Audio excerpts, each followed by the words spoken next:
Hello friends, நலமறிய ஆவல் எல்லாரும் நல்லா இருப்பீங்கன்னு நம்புறேன். போன வாரம் சனிக்கிழமை அன்னைக்கு லாங் வீடியோ போஸ்ட் பண்ண முடியல. நீ எங்கெல்லாம் இருப்பியோ அங்கெல்லாம் வேலை அதிகமா இருக்கும் அப்படிங்கிற மாதிரி ஒரு வாரம் அது. இன்னைக்கு வீடியோல நம்ம பாக்குறது ஒரு வீக்கெண்ட் ரொட்டீன் தான். அது எஸ்பெஷலி சண்டே அன்னைக்கு மார்னிங் ஒரு 7 மணில இருந்து ஆரம்பிச்ச வேலை ஈவினிங் 7 மணி வரைக்கும் முடியல அப்படிம்பாங்க இல்லையா, அந்த மாதிரி ஒரு நாள் தான் இது. காலுக்கு மட்டும் வாயிருந்தா என்னை இதோட விட்டு போதும் அப்படிங்கிற மாதிரி கத்தி சொல்லி இருக்கும். அந்த அளவுக்கு டயர்டான ஒரு நாளோட ரொட்டீன் தான் இது.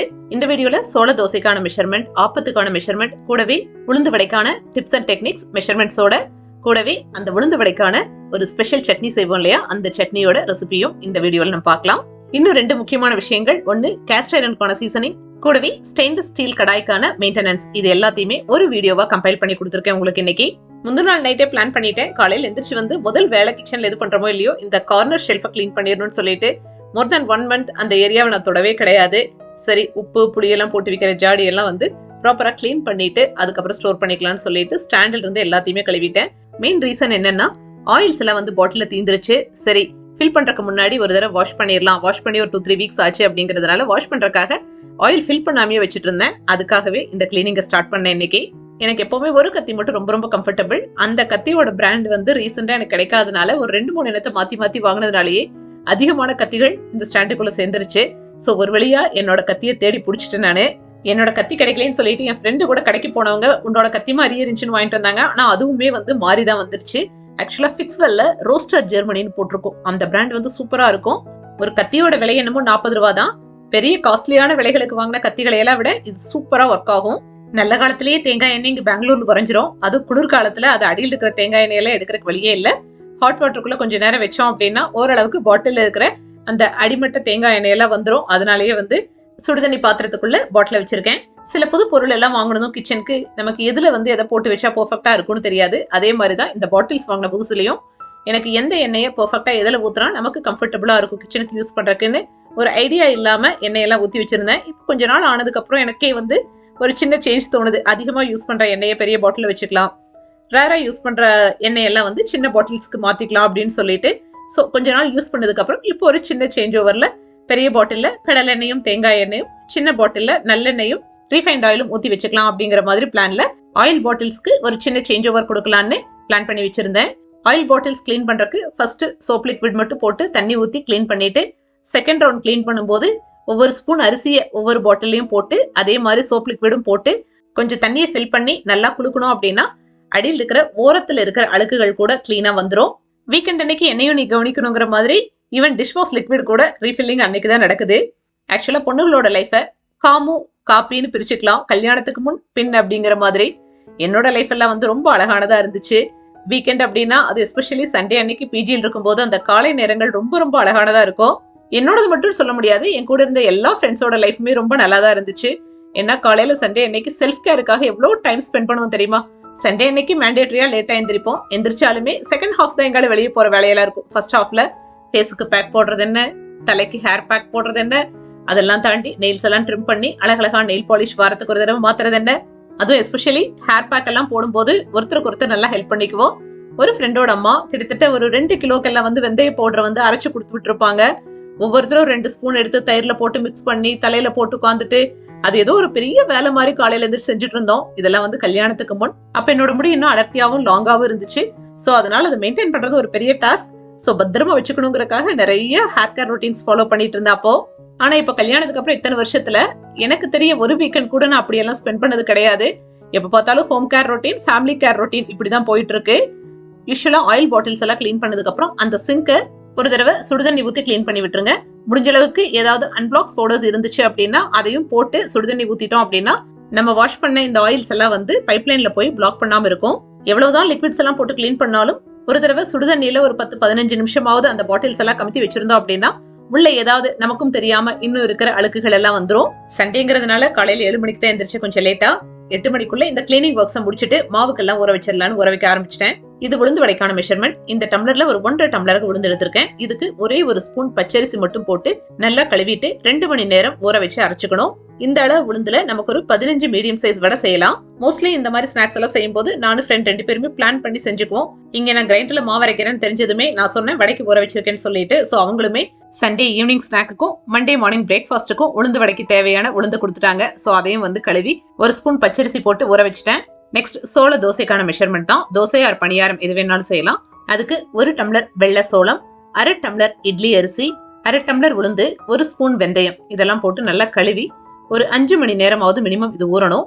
நார்மலா இட்லி தோசைக்கெல்லாம் ஊற வைக்கிற டைமை விட இந்த சிறுதானியங்கள் வந்து ஒரு 2 மணி நேரம் 3 மணி நேரம் எக்ஸ்ட்ராவாவே ஊறணும்.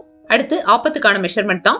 1 டம்ளர் பச்சரிசி, 1/2 டம்ளர் இட்லி அரிசி, 1/2 டம்ளர் உளுந்து, கொஞ்சமா வெந்தயம். ஆப்பத்துக்கு அதிகமா வெந்தயம் சேர்த்திட்டோம்னா கொஞ்சம் கசப்படிக்க ஆரம்பிச்சிடும். அதனால கொஞ்சமா சேர்த்துக்கிட்டா போதும். நல்லா கழுவிட்டு ஒரு 3 மணி நேரம் ஊறினா போதும். ஊறினதான் அரைச்சிக்கலாம். இத்தனை பாத்திரத்துல மாவுக்கு ஊற வச்சிருக்கிறத பார்க்கும் போதே என்னோட ஃபுல் சண்டே எப்படி போகுங்கிறது உங்களுக்கு நல்லா தெரிஞ்சிருக்கும். இத்தனை பாத்திரத்தில் இருக்கு 2 எண்ணத்துக்கு மெஷர்மெண்ட் சொல்லியிருக்கேன்னு நினைக்க வேண்டாம். மற்ற பாத்திரத்தில் இருக்கிறதெல்லாம் வந்து இட்லிக்கு. யூஸ்வலா இட்லிக்கு நான் வந்து 4 டம்ளர் அரிசிக்கு 1 டம்ளர் உளுந்து 1 ஸ்பூன் வெந்தயம் அப்படிங்கிற ரேஷியோல இட்லி தோசை பணியாரத்துக்கெல்லாம் ஆகிற மாதிரி மாவுக்கு ஊற வச்சிருக்கேன். இந்த மாவுக்கெல்லாம் ஊற வைக்கிறக்கே ஒரு 30 நிமிஷம் ஆயிருச்சு. இந்த 30 நிமிஷத்தை தொடர்ந்து பிரேக்ஃபாஸ்ட்டுக்கு ஆரம்பிக்கிறதுக்கு முன்னாடி பெருசா செல்ஃப் கேர் பண்ணலைனாலும் இப்பெல்லாம் வந்து கிரே ஹேர் வந்துட்டதுனால மந்த்லி ஒன்ஸ் ஆவது ஹென்னா அப்ளை பண்ணி ஆகணும். அன்னைக்கோ ஃபெங்கல் புயல்னால பயங்கரமான குளிரு மழை. முந்தின நாள் ஹென்னாக்கு மிக்ஸ் பண்ணி வச்சிருந்தேன். அட்லீஸ்ட் ஃபுல் ஹேருக்கும் ஹென்னா அப்ளை பண்ணலைனாலும் அட்லீஸ்ட் ரூட்ஸ் ஏரியாவாவது டச் அப் பண்ணி விட்டுலாம். ஒரு 2 ஹவர்ஸ்ல சீக்கிரமா குளிச்சிட்டோம் அப்படின்னா ஒன்னும் எஃபெக்ட் பண்ணாதுங்கிறதுனால ஹென்னாவும் அப்ளை பண்ணியாச்சு. ஆக்சுவலா ஃப்ரெண்டு தான் அப்ளை பண்ணி விட்டாங்க அன்னைக்கு. என்னோட ஹேர் கலரை பார்த்துட்டு நிறைய பேர் என்கிட்ட கேட்டிருக்கீங்க ஹேர் கலரிங் என்ன யூஸ் பண்றீங்கன்னு சொல்லிட்டு. எனக்கு கலரிங் வந்து அலர்ஜிக், அதனால ஒன்லி ஹென்னா மட்டும் தான் நான் யூஸ் பண்றேன். நம்ம சேனல்ல ஆல்ரெடி வந்து ஒரு லாங் வீடியோல ஹென்னா மிக்சிங் வீடியோ போட்டிருக்கேன். அந்த வீடியோவோட லிங்க் இந்த வீடியோவோட டிஸ்கிரிப்ஷன்ல கொடுக்குறேன். தேவைப்படுறவங்க செக் பண்ணி பாத்துக்கோங்க. ஆக்சுவலாவே எனக்கு கொஞ்சம் பயமா தான் இருந்துச்சு ஹென்னா அப்ளை பண்றதுக்கு. ஏன்னா அவ்வளோ சில்னஸ்ல மறுபடியும் ஹென்னாவை போட்டோம் அப்படின்னா கட்டாயமா நெக்ஸ்ட் டே பெட் போட்டுருமோன்னு ஒரு பயம் இருந்துச்சு. மத்தவங்களுக்கு எப்படின்னு தெரியாது, ஆனா எனக்கு இந்த லைட்டா கிரே ஹேர் எல்லாம் வெளியே தெரிஞ்சதுனாலே ரொம்ப ஏஜான லுக்க கொடுக்குதோ அப்படிங்கிற ஒரு ஃபீலிங்காகவே இந்த ஹென்னா ரொட்டீனை ஃபாலோ பண்ணிட்டு இருக்கேன். உங்களுக்கு வேற ஏதாவது ஹேர் கலரிங் வித்தவுட் கெமிக்கல்ஸ் இருக்கிற மாதிரி தெரிஞ்சது அப்படின்னா கொஞ்சம் கமெண்ட்ல ஷேர் பண்ணுங்க. எனக்கு மட்டும் இல்ல, இந்த வீடியோ பாக்குற மத்தவங்களுக்கும் ஹெல்ப்ஃபுல்லா இருக்கும். ஹென்னாவை அப்ளை பண்ணிட்டு பிரேக்ஃபாஸ்ட் ப்ரிப்பரேஷன் முடிஞ்சு சாப்பிட்டுட்டு லஞ்சுக்கான ப்ரிப்பரேஷனும் முடிச்சுட்டு சரி இனி குளிச்சுட்டு வந்து கிரைண்டர் போட்டுக்கலாம் அப்படிங்கும் போது சரி கிரைண்டருக்கு முன்னாடி இந்த எண்ணெய் பாட்டில்ஸ் எல்லாம் காஞ்சிருந்ததுனால இது எல்லாம் ரீஃபில் பண்ணிடலாம்னு சொல்லிட்டு பண்ணியிருக்கேன். எனக்கு இந்த கடல் எண்ணெய், நல்லெண்ணெய், விளக்கெண்ணெய் இந்த மூணுமே செக்குல ஆட்டின எண்ணெய் பக்கத்துல ஒரு அண்ணா விற்கிறாரு. தமிழ்நாட்டுக்காரர் தான், வீட்டுக்கே கொண்டு வந்து டெலிவரி பண்ணிட்டு போயிருவாரு. சோ ரொம்ப வருஷமா அவர்கிட்ட தான் ஆர்டர் பண்ணி வாங்கிக்கிறேன். தேங்காய் எண்ணெய் அம்மா வீட்டுல இருந்து கொண்டு வந்துருவேன். ரீஃபைண்ட் ஆயில் மட்டும் தான் கடையில வாங்குறது. நாளைக்கு ஏதாவது ஹெல்த் இஷ்யூஸ் வர அன்னைக்கு இந்த எண்ணெய்னாலதான் பிரச்சனைன்னு ஒரு ஸ்பெசிபிக்கா எண்ணெயை சொல்லிடக்கூடாதுங்கிறதுனால எல்லா எண்ணெயும் பாரபட்சம் பார்க்காம யூஸ் பண்ணிட்டு இருக்கேன். நான் யூஸ் பண்ற கிரைண்டர் என்ன பிராண்ட் நிறைய பேர் கேட்டிருக்கீங்க. நான் யூஸ் பண்றது எல்ஜியோட பிரைடு தான், ELGI கிரைண்டர் மேனுஃபேக்சரிங்ல பயனியர்ஸ், கோயம்புத்தூர்ல தான் இருக்கு இந்த கம்பெனி. கிரைண்டரோட கெப்பாசிட்டி 4 லிட்டர்ஸ் இருக்கணும்னு நினைக்கிறேன். ரொம்ப சின்னதா இல்ல கொஞ்சம் பெருசுதான். கொஞ்சம் பேசன் பெருசா இருக்கிற மாதிரி வாங்கிட்டோம் அப்படின்னா உள்ளேயே கைவிட்டு மாவு எடுத்துக்கலாம் கிரைண்டர் ஆஃப் பண்ணாமையே. கிரைண்டர்ல ஃபர்ஸ்ட் மாவா ஃப்ரெண்டுக்கு ஊற போட்டிருக்க உளுந்து வடை மாவை அரைச்சி வச்சுட்டேன். அடுத்து நான் ஊற வச்சிருந்த வடை மாவு, அதுக்கப்புறம் இட்லி தோசைக்கான மாவு, ஆப்பம் மாவு, லாஸ்டா சோள மாவு. என்ன இந்த மில்லட்ஸ் எல்லாம் போட்டோம் அப்படின்னா அதுக்கப்புறம் இட்லி தோசை மாவெல்லாம் அரைச்சோம் அப்படின்னா கொஞ்சம் கலர் எல்லாம் சேஞ்ச் ஆக ஆரம்பிச்சிடும். அதனால எப்பவுமே மில்லட்ஸ் வந்து கடைசியா அரைச்சுக்குவேன். மாவு அரைக்கிறத பார்த்துக்கிட்டே சைட் பை சைடு இந்த வேலையை முடிச்சிடலாம்னு சொல்லிட்டு காலையில சுட்ட பணியாரக்கல்ல கழுவி வச்சிருந்தேன். அதை இப்ப வந்து சீசன் பண்றதுக்காக லைட்டா கல்ல சூடு பண்ணிட்டு ஒவ்வொரு டிராப் எண்ணெயை எல்லா குழியிலையும் விட்டு ஒரு டிஷ்யூ பேப்பர்ல எல்லா இடத்தையும் கிளீனா தொடச்சு வச்சிருக்கேன். ஒவ்வொரு தடவை இரும்பு பாத்திரமாகட்டும் இல்ல காஸ்ட் ஐரன் பாத்திரமாகட்டும் யூஸ் பண்ணோம் அப்படின்னா இதே மாதிரி கழுவி இந்த ப்ராசஸை ஃபாலோ பண்ணா மட்டும்தான் அந்த பாத்திரங்களை மெயின்டைன் பண்ண முடியும். இல்லைன்னா துருப்பிடிக்க ஆரம்பிச்சிடும் அந்த பாத்திரத்துல. ஈவன் காஸ்ட் ஐரன் பாத்திரத்தை கழுவுறதுக்கு கூட சோப்பை தவிர்த்துட்டு அரிசி மாவோ இல்ல கடலை மாவோ போட்டு கழுவிக்கிறது பெட்டர். ஏன்னா காஸ்ட் ஐரன் பாத்திரத்துல மைன்யூட் கேப்ஸ் இருக்கும். அதுக்குள்ள சோப் லிக்விட்ஸ் எல்லாம் போய் தங்கிக்கிறதுக்கான சான்சஸ் இருக்கு. சோ அதை அவாய்ட் பண்றதுக்கு அரிசி மாவும் கடலை மாவும் நமக்கு ஹெல்ப்ஃபுல்லா இருக்கும். இதுக்கிடையில ஆப்பம் மாவும் ரெடி ஆயிருச்சு. அதுலயும் உப்பு போட்டு மிக்ஸ் பண்ணி வச்சாச்சு. இந்த ஸ்டெயின்லெஸ் ஸ்டீல் கடாயெல்லாம் வந்து ரெகுலரா யூஸ் பண்ணிட்டு இருக்கேன். என்னதான் ரெகுலரா வாஷ் பண்ணி வச்சாலும் ஒரு டிஷ் பண்ணதுக்கு அப்புறம் ஒரு வாரம் கழிச்செல்லாம் பார்க்கும்போது ஏதாவது ஃப்ரை எல்லாம் பண்ணதுக்கு அப்புறம் பார்த்தோம் அப்படின்னா கீழே இருக்கிற லேயர்ல கொஞ்சம் ப்ரௌனோ இல்ல பிளாக் கலரோ இருக்கிற மாதிரி இருக்கும். எவ்வளவு தேய்ச்சி கழுவுனாலும் போகாது. ஒரு 2 தடவை 3 தடவை யூஸ் பண்ணதுக்கு அப்புறம் எனக்கே பார்த்தோன்னா இது என்னடா பழைய பாத்திரம் மாதிரி இருக்கே அப்படின்னு தோணுச்சு. சோ இந்த டெக்னிக்கை யூஸ் பண்ண நல்லாவே ஒர்க் ஆச்சு. ஒரு டம்ளர் தண்ணியை கொதிக்க வச்சுட்டு அதுல ஒரு 1/2 ஸ்பூன் சோடா உப்பு சேர்த்து ஒரு 2 சொட்டு டிஷ் வாஷ் லிக்விடையும் சேர்த்து ஒரு 10 நிமிஷம் கொதிக்க விட்டேன் லோ ஃபிளேம்ல. மெதுவா அந்த நுரையெல்லாம் கட்டி வரும்போது பாத்தீங்கன்னா எல்லா சைட்லயும் அந்த நுரை படுற மாதிரி எடுத்தெடுத்து அந்த பாத்திரத்துல இருந்து ரவுண்ட் பண்ணி விட்டுட்டே இருந்தேன். கடைசியில பார்த்தோம்னா அவ்வளோ அழுக்கு வந்து நின்றுச்சு கீழே. எல்லாத்தையும் ஊத்திட்டு கழுவுனதுக்கு அப்புறம் பார்த்தா பாத்திரம் அவ்வளோ ஃப்ரெஷ்ஷா ஏதோ பிராண்ட் நியூ அப்படிம்பாங்க இல்லையா அந்த மாதிரி தெரிஞ்சது. நல்லாவே இந்த டெக்னிக் ஒர்க் ஆச்சு. ஏன்னா இந்த ஆயில் ஃப்ரை எல்லாம் வந்து ஸ்டெயின்லெஸ் ஸ்டீல் கடாயில பண்றோம் அப்படின்னா சுத்தியும் ஒரு மாதிரி ப்ரௌன் கலர்ல ஆக ஆரம்பிக்கும். கைவலிக்க தேய்ச்சி கழுவுறதை விட இது ரொம்ப ரொம்ப ஈஸியான மெத்தட். உங்களுக்கு தேவைப்படுச்சுன்னா ட்ரை பண்ணி பாருங்க இந்த டெக்னிக்கை. இப்ப இந்த கடாயை பார்க்கும்போது உங்களுக்கே நல்ல டிஃபரன்ஸ் தெரியும், எந்த அளவுக்கு கரைகள் இருந்து அந்த கரையெல்லாம் காணாம போயிருக்குன்னு சொல்லிட்டு. சைட் பை சைடா செய்ய செய்ய ஒவ்வொரு வேலையா வந்துட்டே இருக்கு.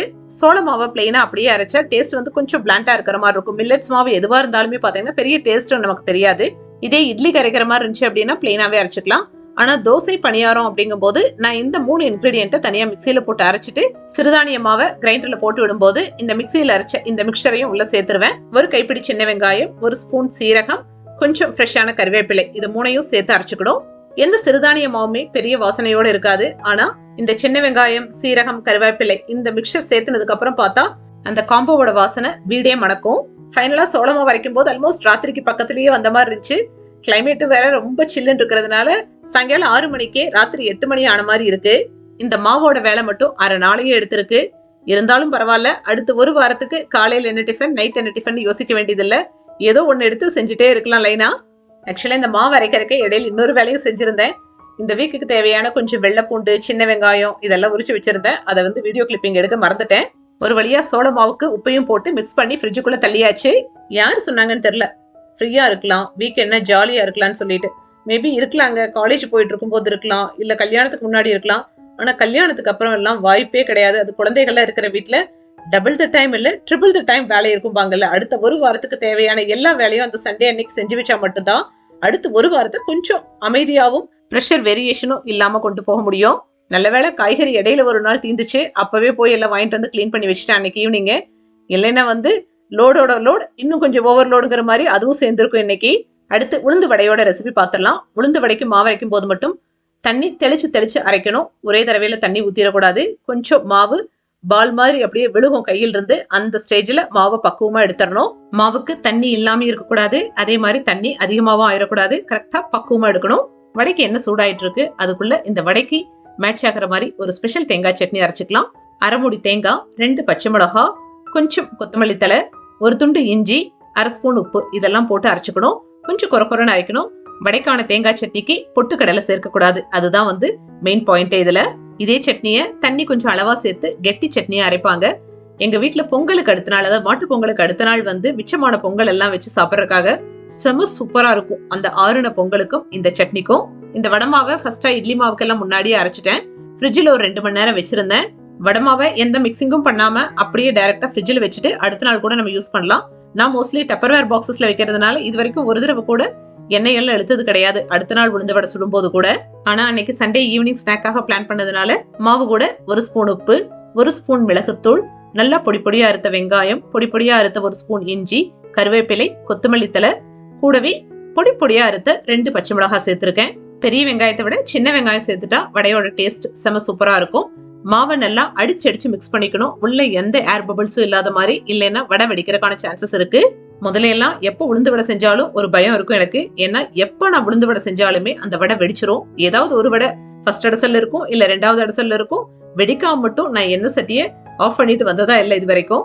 அப்புறம் ஒவ்வொரு தடவையும் ஏதோ ஒரு மிஸ்டேக்ஸ்ல இருந்து லேர்ன் பண்ணுவோங்கிற மாதிரி இந்த தடவை என்ன தப்பு பண்ணோம் அப்படிங்கிற மாதிரி சில தப்புகளை எல்லாம் வந்து நான் கரெக்ட் பண்ண ஆரம்பிச்சேன். நான் பண்ண தப்ப லிஸ்ட் பண்றேன், உங்களுக்கு அது ஹெல்ப்ஃபுல்லா இருந்துச்சு அப்படின்னா எடுத்துக்கலாம் இந்த பாயிண்ட். நீங்க முழு மிளகாய் சேர்க்க கூடாது, மாவுல அதிகமா தண்ணி இருந்துடக்கூடாது. உளுந்து மாவு வந்து அரைச்சதுக்கு அப்புறம் வடை சுடுறதுக்கு முன்னாடி நல்லா மிக்ஸ் பண்ணிடணும். 2-3 தடவை கையில நல்லா அடிச்சு மிக்ஸ் பண்ணிடணும். உள்ள ஏதாவது ஏர் பாக்கெட்ஸ் இருந்துச்சு அப்படின்னாலுமே வடை வெடிக்கிறதுக்கான சான்சஸ் இருக்கு. டச்வுட் இந்த தடவை வடை அவ்வளோ பெர்ஃபெக்டா வந்துச்சு. கடையில கூட அவ்வளோ டேஸ்டான வடை கிடைக்காது. ஒவ்வொரு தடவை வடைக்கு மாவு எடுக்கிறதுக்கு முன்னாடியும் கையை கொஞ்சம் தண்ணியில நனைச்சிட்டு மாவு எடுத்தோம் அப்படின்னா அப்படியே உருட்டுறதுக்கு ஈஸியா இருக்கும் கையில. அதுக்கப்புறம் ஒரு சின்ன ஓட்டை போட்டுட்டு எண்ணெயில விடலாம். மீடியம் ஃபிளேம்ல வச்சு குக் பண்ணும்போது கரெக்டா கோல்டன் ப்ரௌன் கலர்ல வடை நமக்கு கிடைக்கும். வடையை போய் சூடா உட்காந்து சாப்பிடலாம் அப்படிங்கறக்குள்ள வடை ஆறிரும். அதனால அங்கேயே நின்றுட்டு சுட ஒரு வடையை சாப்பிட்டாதான் வந்து நமக்கு திருப்தியே. மெனக்கெட்டு இவ்வளவு நேரம் வேலை செய்யணுமா ஒரு வடை சுடுறதுக்கு, பேசாம வெளியே போய் வாங்கியிருக்கலாம் இல்லன்னு தோணும். பிரெயின்ல எந்த இடத்துல இந்த மிஸ்டேக் நடக்குதுன்னு மட்டும் எனக்கு தெரியல. நமக்கே தெரியாம சில விஷயங்களை ஊற வச்சிருப்போம், இல்ல அரைச்சு வச்சிருப்போம், இல்ல கடையில இருந்து அதுக்கான ரா இன்கிரீடியன்ஸ் எல்லாம் வாங்கி வச்சிருப்போம்.